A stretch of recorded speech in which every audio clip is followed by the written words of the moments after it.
சாவகச்சேரி மருத்துவமனையில் ஆரம்பித்து வடக்கு மருத்துவத்துறையையே ஆட்டம் காண வைத்த மருத்துவர் அர்ச்சுனா விவகாரம் தற்போது நீதிமன்றத்திற்கு சென்றிருக்கின்றது. மருத்துவர் அர்ச்சுனாவுக்கு எதிராக மருத்துவத்துறை சார்ந்தவர்களால் 5 முறைப்பாடுகள் செய்யப்பட்டிருந்த நிலையில் அவை நீதிமன்றில் விசாரணைக்கு எடுக்கப்பட்டிருக்கின்றன. சாவகச்சேரி நீதிமன்றில் இந்த வழக்குகள் விசாரணைக்கு எடுக்கப்பட்டுள்ள நிலையில் வழக்கை விசாரணை செய்த நீதிமன்றம் சாவகச்சேரி மருத்துவமனையின் அலுவலகங்களுக்குள் நுழைய மருத்துவர் அர்ச்சுனாவுக்கு தடை விதித்தது. 75,000 ரூபாய் காசு பிணையில் செல்ல அனுமதித்திருந்தது. ஆனால் மருத்துவமனையின் தங்குமிட விடுதியில் தங்க அனுமதித்திருந்தது. மருத்துவர் அர்ச்சுனாவால் மருத்துவர்களுக்கு எதிராக முன்வைக்கப்பட்ட குற்றச்சாட்டுகளுக்கான ஆதாரங்களை போலீசாரிடம் கையளிக்குமாறு நீதிமன்றம் உத்தரவிட்டுள்ளது. குற்றச்சாட்டுகளுக்கான ஆதாரங்களை அவர் சமர்ப்பிக்க தவறினால் அவர் மீது வழக்கு தாக்கல் செய்யப்படலாம். இந்த விவகாரத்தில் சில தினங்களில் திருப்பங்கள் ஏற்படலாம் என்று தெரிகிறது. இவை ஒருபுறம் நடந்து கொண்டிருந்தாலும் மருத்துவர் அர்ச்சுனா தனது பிடியில் இறுக்கமாக இருக்கின்றார். தன்னை வடக்கு கிழக்கு மாகாணங்களில் இருந்து அகற்றுவதற்கு சதி நடக்கிறது என்று கூறுகிறார்.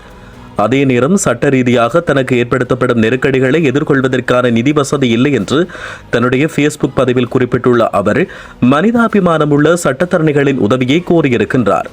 அர்ச்சுனாவுக்கு மருத்துவமனை நிர்வாக நடவடிக்கைகளில் ஈடுபடுவதற்கு தற்போது தடை விதிக்கப்பட்டுள்ள போதிலும் அரசு மருத்துவ அதிகாரிகள் சங்கத்தைச் சேர்ந்த மருத்துவர்கள் அவரை அங்கிருந்து அடியோடு அகற்ற வேண்டும் என்று கங்கணம் கட்டிக் கொண்டிருக்கின்றனர்.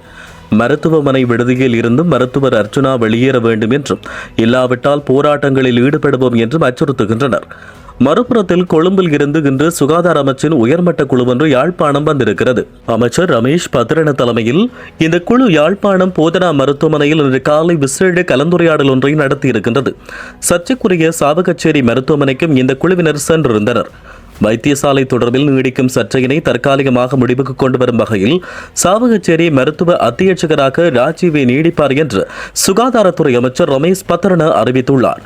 ஆனால் அர்ச்சுனாவால் வெளிக்கொண்டு வரப்பட்ட ஊழல்கள் முறைகேடுகள் தொடர்பில் அமைச்சரும் எந்தவொரு தகவலையும் வெளியிடவில்லை. பெரும் சர்ச்சையினை ஏற்படுத்தியிருக்கும் இந்த பிரச்சினைக்கு 2 நாட்களில் தீர்க்கமான முடிவு தெரியும் என்று அமைச்சின் உள்ளக தகவல்களில் இருந்து அறிய முடிகின்றது. அர்ச்சுனாவால் வெளிப்படுத்தப்பட்ட விவகாரங்கள் தொடர்பாக விசாரணைகள் முன்னெடுக்கப்படுமா அல்லது அர்ச்சுனா மீது விசாரணைகள் நடத்தப்பட்டு இந்த விடயம் இத்துடன் கைவிடப்படுமா என்பதை பொறுத்திருந்துதான் பார்க்க வேண்டும்.